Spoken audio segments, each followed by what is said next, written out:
Hendricks County, southern Boone County, until 7 p.m. Eastern Daylight Time. At 6:36 p.m. Eastern Daylight Time, a severe thunderstorm was located 10 miles west of Lebanon, or 13 miles east of Crawfordsville, moving east at 30 miles per hour.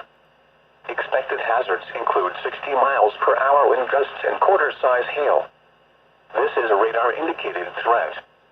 The following impacts are expected. Hail damage to vehicles is expected.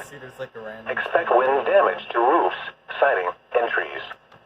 Locations impacted include Brownsburg, Lebanon, Zionsville, Pittsboro, Whitestown, Jamestown, Liston, Advance, and Ulen. This includes the following highways: Interstate 65 between mile markers 128 and 142.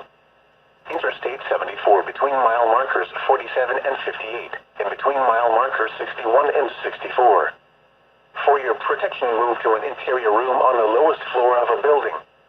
Repeating, a severe thunderstorm warning has been issued until 7 p.m. Eastern Daylight Time for the following counties in Indiana: Boone and Hendricks.